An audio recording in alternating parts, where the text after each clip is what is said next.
बद्रीनाथ किंवा बद्रीनारायण मंदिर हे भारताच्या उत्तराखंड राज्यातील चमोली जिल्ह्यातील अलकनंदा नदीच्या काठावर वसलेले एक हिंदू मंदिर आहे.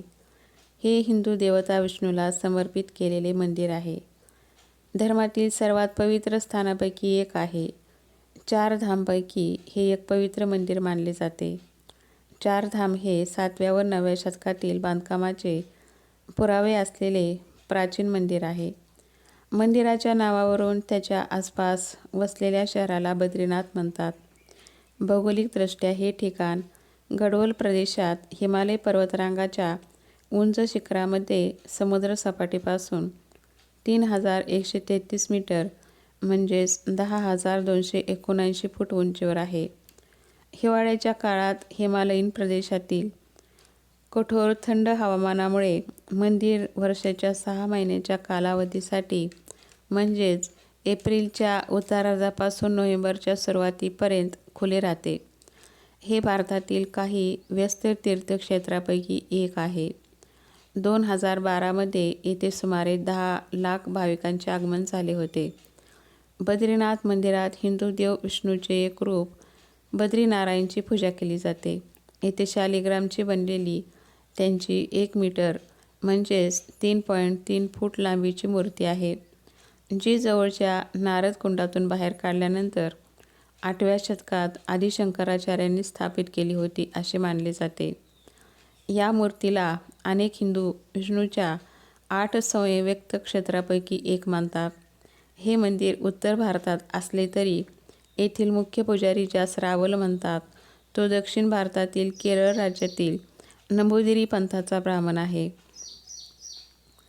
बद्रीनाथ मंदिराचा उत्तर प्रदेश राज्य सहकार कायदा 1948 मध्ये मंदिर कायदा 1939 अंतर्गत समावेश करण्यात आला, जो नंतर श्री बद्रीनाथ आणि श्री केदारनाथ मंदिर कायदा म्हणून ओळखला जाऊ लागला. सध्या उत्तराखंड सरकारने नामनिर्देशित केलेली 17 सदस्यीय समिती बद्रीनाथ आणि केदारनाथ या दोन्ही मंदिराचे व्यवस्थापन करते. विष्णू पुराण, महाभारत आणि स्कंद पुराण यासारखे अनेक प्राचीन ग्रंथांमध्ये मंदिराचा उल्लेख आढळतो. 8व्या शतकापूर्वी आल्वार संतांनी लिहिलेल्या नालिर दिव्य प्रबंधातही त्याचा महिमा वर्णन केलेला आहे. बद्रीनाथ शहर जेथे हे मंदिर वसलेले आहे, हे हिंदूच्या पवित्र 4 धामाव्यतिरिक्त लहान 4 धामामध्ये गणले जाते आणि ते विष्णूला समर्पित असलेल्या इतर 4 मंदिरांसह योग, ध्यान बद्री, भविष्य बद्री, वृद्ध बद्री आणि आदी बद्री यांच्याशी एकत्रित करून संपूर्ण समूहाला पंचबद्री म्हणतात. हे ऋषिकेशपासून 294 किलोमीटर अंतरावर उत्तर दिशेला वसलेले आहे. मंदिरापर्यंत वाहतूक सुलभ करण्यासाठी सध्या 4 धाम महामार्ग आणि 4 धाम रेल्वे यासारख्या अनेक योजनांवर काम सुरू आहे. बद्रीनाथ मंदिराचे मुख्य प्रवेशद्वार हे रंगीबेरंगी आणि भव्य आहे, जे सिंहद्वार म्हणून ओळखले जाते. मंदिर सुमारे 50 फूट उंच आहे. वर एक लहान घुमट आहे. सोन्याचे छत मढवले आहे. बद्रीनाथ मंदिराच्या मुख्य दरवाजावर स्वतः भगवानच्या मूर्तीसमोर गरुडाची मूर्ती बसलेली आहे. भगवान बद्रीनारायण यांचे वाहन पक्षी हात जोडून प्रार्थना करत आहे. मंदिराच्या भिंती आणि खांब गुंतागुंतीच्या कोरीव कामाने मढवलेले आहेत.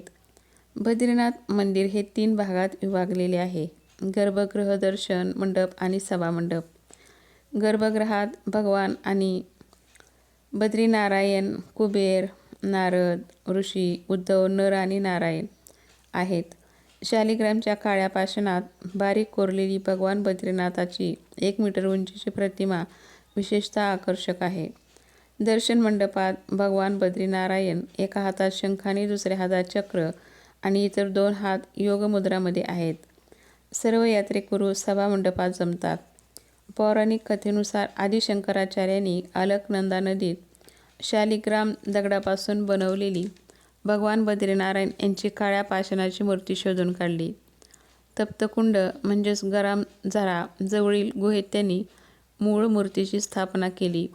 16व्या शतकात गढवालच्या राजाने मूर्ती मंदिराच्या सध्याच्या ठिकाणी हलवली. बद्रीनाथ मंदिराचे नाव स्थानिक शब्द बद्री या वन्य मनुका या शब्दावरून पडले आहे असे म्हणतात. जेव्हा भगवान विष्णू येथे तपश्चर्येला बसले होते तेव्हा त्यांची पत्नी देवी लक्ष्मीने मनुका वृक्षाचे रूप धारण केले होते आणि बर्फवृष्टी आणि सूर्यापासून त्यांना सावली दिली होती. भगवान विष्णूने आपली तपश्चर्या पूर्ण केली आणि देवी लक्ष्मीने आपल्यावर कशी सावली केली हे पाहिले तेव्हा त्यांनी देवी लक्ष्मीला वरदान दिले की तिचीही येथे पूजा केली जाईल आणि या रूपानेच या स्थानाचे नाव बद्रीनाथ ठेवले. हिंदू धर्माचं महत्त्व व वैभव निर्माण करण्यासाठी आदि शंकराचार्यांनी हिमालयात भगवान शिव आणि विष्णूची मंदिरे बांधली. हे ठिकाण पांडव बंधूशी देखील संबंधित आहे. बद्रीनाथाचे दर्शन घेतल्यानंतर पांडव बंधू शेवटच्या यात्रेसाठी स्वर्गाला द्रौपदीसोबत येथूनच गेले होते. स्कंद पुराणानुसार स्वर्गात, पृथ्वीवर आणि नरकात पुष्कळ पवित्र मंदिरे आहेत, परंतु बद्रीनाथसारखे मंदिर नाही. वामन पुराणानुसार नर आणि नारायण भगवान विष्णूचा 5वा अवतार या ऋषीने येथे तपश्चर्या केली. कपिल मुनी, गौतम, कश्यप यासारख्या महान ऋषीने येथे तपश्चर्या केली आहे. भक्त नारदांना मोक्षप्राप्ती झाली आहे. भगवान श्रीकृष्णांना या क्षेत्राची मोठी ओढ होती. श्री आदिशंकराचार्य, श्री रामानुजाचार्य, श्री मध्वाचार्य, श्री नित्यानंद यासारखे धार्मिक विद्वान ज्ञान आणि मनःशांती मिळवण्यासाठी येथे आले. बद्रीनाथच्या मुख्य मंदिराशिवाय इतर 4 स्वरूपाची मंदिरेही येथे आहेत. महाभारत काळात नर-नारायण श्रीकृष्ण आणि अर्जुनाच्या रूपात अवतरले होते, जो विशाल बद्री या नावाने ओळखला जातो. येथे भगवान बद्रीनाथ श्री योगध्यान बद्री, श्री भविष्य बद्री, श्री वृद्ध बद्री, श्री आदि बद्रीच्या सर्व रूपात निवास करतात. देवी गंगा पृथ्वीवर अवतरली तेव्हा तिची प्रबळ शक्ती सहन करण्याची पृथ्वीची क्षमता नव्हती. गंगेचा प्रवाह 12 जलप्रवाहामध्ये विभागलेला होता. त्यातील एक म्हणजे अलकनंदाचे उगमस्थान. हे स्थान भगवान विष्णूचे निवासस्थान बनले आणि बद्रीनाथ नावाने प्रसिद्ध झाले. प्राचीन काळी या भागात मोठ्या प्रमाणात जंगली मनुका झाडे होती, त्यामुळे याला बद्रीवन असेही म्हणतात. या क्षेत्राशी संबंधित आणखी एक समज अशी आहे की वेदव्यासाने येथील एका गुहेत महाभारताचे लेखन केले होते आणि पांडवाचा स्वर्गात जाण्यापूर्वीचा हा शेवटचा मुक्काम होता. तेही इथेच राहिले होते. बद्रीनाथचे जवळचे रेल्वे स्टेशन ऋषिकेश आहे. हे स्टेशन बद्रीनाथपासून 297 किलोमीटर अंतरावर आहे. ऋषिकेश हे भारतातील प्रमुख शहराशी जोडलेले आहे.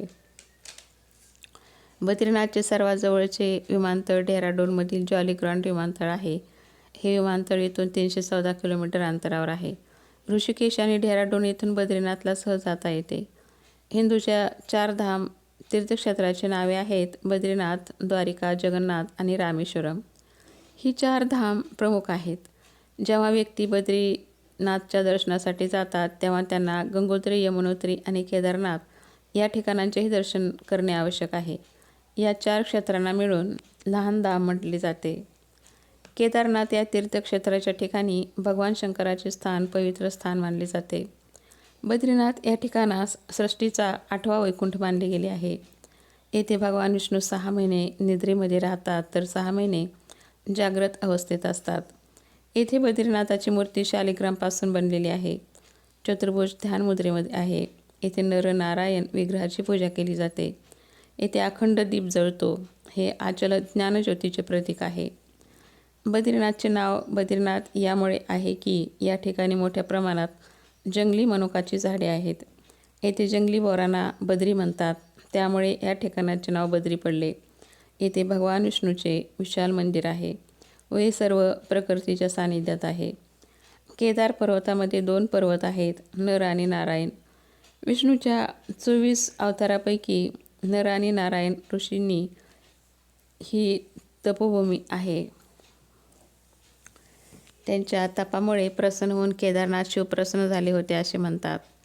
तर बद्रीनाथ येथे भगवान विष्णू आराम करतात असे मानले जाते. सत्ययुगामध्ये बद्रीनाथ धामाची स्थापना नारायणाने केली होती असे म्हणतात.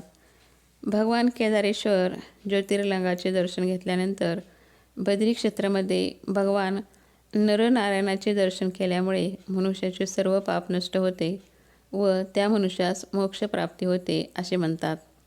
या आशयाचा शिवपुराणाच्या रुद्रसंहितेमध्ये देखील उल्लेख केलेला आहे. पुराणानुसार भूकंप, जलप्रलय आणि दुष्काळामुळे देवी गंगा नदी अदृश्य होईल. या देवी गंगा नदीशी संबंधित बद्रीनाथ आणि केदारनाथ तीर्थक्षेत्राची कहाणी जोडलेली आहे. भविष्यामध्ये बद्रीनाथाचे दर्शन होणार नाही, कारण ज्या दिवशी नर आणि नारायण पर्वत एकमेकांमध्ये जोडले जातील, बद्रीनाथचा मार्ग पूर्णपणे बंद होईल. भक्त बद्रीनाथाचे दर्शन करू शकणार नाहीत.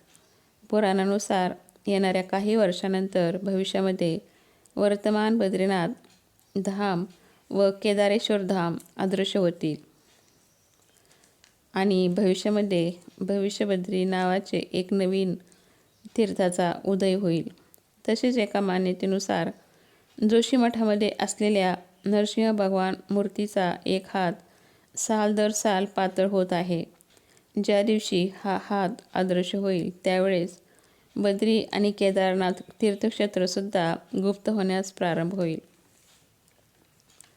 मंदिरामध्ये बद्रीनाथाच्या उजव्या बाजूस कुबेराची मूर्ती आहे. त्यांच्यासमोर उद्धवजी व उत्सव मूर्ती आहेत. उत्सव मूर्ती हिवाळ्यात बर्फ जमल्यामुळे जोशीमठामध्ये आणले जातात. उद्धवजीच्या जवळ चरणपादुका आहेत. डाव्या बाजूस नरनारायणाची मूर्ती आहे. त्यांच्याजवळच श्रीदेवी आणि भूदेवी आहेत. भगवान विष्णूची प्रतिमा असलेले वर्तमान मंदिर 3133 मीटर उंचीवर आहे. असे मानले जाते की आदिशंकराचार्य 8व्या शताब्दीतील दार्शनिक संतांनी या मंदिराचे निर्माण केले होते. त्याच्या पश्चिमेस 27 किलोमीटर अंतरावर स्थित बद्रीनाथ शिखराची उंची 7138 मीटर आहे. बद्रीनाथमध्ये एक मंदिर आहे ज्यामध्ये बद्रीनाथ किंवा विष्णूची मूर्ती आहे. हे 2000 वर्षापेक्षा सुद्धा जास्त काळापासून एक प्रसिद्ध तीर्थस्थान आहे. बद्रीनाथमध्ये अन्य काही प्राचीन ठिकाणे आहेत, जसे की अलकनंदा नदीच्या किनाऱ्यावर स्थित अद्भुत गरम झरा, त्यास तप्तकुंडसुद्धा म्हटले जाते. एक समतल चबुतरा आहे, त्यास ब्रह्मकपाल म्हटले जाते. पौराणिक कथेनुसार उल्लेखित येथे एक सापशिला आहे. शेषनागाची कथित छापवाला एक शिलाखंड शेषनेत्र आहे. भगवान विष्णूच्या पावलांचे ठसे आहेत, त्यास चरणपादुका म्हणतात. बद्रीनाथपासून दृष्टीस पडणारा बर्फाने वेढलेले उंच शिखर, त्यास नीलकंठ म्हणतात, जे की गडवाल क्वीन या नावाने ओळखले जाते. पौराणिक कथेनुसार लोककथेनुसार येथे नीलकंठ पर्वताजवळ भगवान विष्णूंनी बालरूपामध्ये अवतार घेतला होता असे म्हणतात. भगवान विष्णू आपल्या ध्यान योगासाठी व आरामासाठी एक उपयुक्त ठिकाण शोधित होते. त्यांना हे अलकनंदा नदीच्या जवळचे ठिकाण खूप आवडले. त्यावेळेस हे ठिकाण भगवान शंकर व देवी पार्वतीचे निवासस्थान होते. अशामध्ये भगवान विष्णूंना एक युक्ती सुचली. एके दिवशी भगवान शंकर व देवी पार्वती बाहेर फिरण्यासाठी गेले व परत आल्यानंतर त्यांनी पाहिले की दारामध्ये एक लहान बालक रडत आहे. माता पार्वतीचे मातृत्व जागृत झाले. माता पार्वतीस ममता निर्माण झाली. पार्वतीने त्या बालकास उचलून घेतले. त्यावेळी शिवशंकराने पार्वतीस त्या बालकास उचलून घेऊ नये असे सांगितले. पार्वतीने विचारले, असे का? तेव्हा शंकराने पार्वतीस म्हटले की हे मूल चांगले नाही. हे बालक मायावी वाटते. जरा विचार कर, या अरण्यात दूरपर्यंत याचे मातापिता दिसत नाहीत. हे कोणी लहान मूल नाही. हे मूल मला मायावी वाटते. परंतु माता पार्वतीने मानले नाही. पार्वतीने त्या मुलास उचलून घरात घेऊन गेली व पार्वतीने त्या मुलास गप्प बसवून दूध पाजवले. त्यानंतर त्या बालकास त्याचे झोपी घालून शिवशंकरासह पार्वती गरम झऱ्यावर स्नानासाठी निघून गेली. ज्यावेळेस शिवशंकर आणि माता पार्वती स्नान आटोपून परत आले, त्यावेळेस त्यांनी पाहिले की घराचा दरवाजा आतून बंद आहे. पार्वती शिवशंकरास म्हणाली की आता काय करायचे? शिवशंकर म्हणाले, हे तुझे बालक आहे. मी काही करू शकत नाही. हे चांगले होईल की आपण काही नवीन ठिकाण राहण्यासाठी शोधू, कारण आता दरवाजा उघडला जाणार नाही आणि मी बलपूर्वक हा दरवाजा उघडणार नाही असे शिवशंकर पार्वतीस म्हणतात. त्यामुळे असे म्हणतात की माता पार्वती व शिवशंकर ते ठिकाण सोडून केदारनाथ या ठिकाणी गेले व त्या ठिकाणी ते स्थित झाले आणि जे बालक होते ते भगवान विष्णू तेथेच राहिले. अशा प्रकारे भगवान विष्णूंनी जबरदस्ती बद्रीनाथास आपले विश्रामस्थळ बनवले. भगवान विष्णू ध्यानामध्ये होते तेव्हा खूप मोठ्या प्रमाणात बर्फवृष्टी होऊ लागली. भगवान विष्णू व त्यांचे घर पूर्णपणे बुडू लागले हे पाहून देवी लक्ष्मी व्याकुळ झाल्या. तेव्हा त्यांनी स्वतः भगवान विष्णूच्या जवळ जाऊन उभ्या राहिल्या व त्यांनी एका बोराचे म्हणजे बद्रीच्या झाडाचे रूप घेतले आणि सर्व बर्फ आणि ऊन आपल्यावर सहन करू लागल्या. देवी लक्ष्मी भगवान विष्णूला ऊन, पाऊस आणि बर्फापासून वाचवण्यासाठी त्यांनी या बद्रीच्या वृक्षाचे रूप घेतले. काही वर्षानंतर जेव्हा भगवान विष्णूने आपली तपश्चर्या पूर्ण केली तेव्हा त्यांनी पाहिले की देवी लक्ष्मी बर्फाने वेढलेली आहे. तेव्हा त्यांनी देवी लक्ष्मीला हे तप करताना पाहिले आणि माता लक्ष्मीस म्हटले की देवी, तूही माझ्याबरोबरीने तप केले आहेस, त्यामुळे या धामामध्ये तुझी माझ्यासह पूजा केली जाईल. कारण माझे तू बर्फापासून आणि उन्हापासून रक्षण केलेस. या बद्रीच्या वृक्षाच्या रूपाने तू माझे ऊन आणि पाऊस आणि बर्फवृष्टीपासून संरक्षण केलेस. त्यामुळे आजपासून या ठिकाणास बद्रीनाथ या नावाने ओळखले जाईल. अशा प्रकारे भगवान विष्णूचे नाव या ठिकाणी बद्रीनाथ पडले. चारी धामापैकी बद्रीनाथच्या संबंधित असे मानले जाते की जी व्यक्ती बद्रीनाथाचे दर्शन करते त्यास पुन्हा जन्म घ्यावा लागत नाही. त्या व्यक्तीची जन्ममृत्यूच्या फेऱ्यातून सुटका होते व त्यास मोक्षप्राप्ती होते. शास्त्रानुसार मनुष्याने कमीत कमी बद्रीनाथची 2 वेळा यात्रा करून बद्रीनाथाचे दर्शन अवश्य घेतले पाहिजे. काही व्यक्तीच्या जन्मकुंडलीमध्ये पितृदोष असतो. पितृदोषाचे निवारण करण्यासाठी किंवा पितृदोष काढण्यासाठी बद्रीनाथ येथे विधिवत पूजा केली जाते. हे पितृदोष काढण्यासाठी बद्रीनाथ हे प्रथम ठिकाण मानले जाते. या ठिकाणी पितृदोष काढला जातो कारण बद्रीनाथ हे विष्णूचे पवित्र तीर्थक्षेत्र आहे. जय बद्रीनाथ.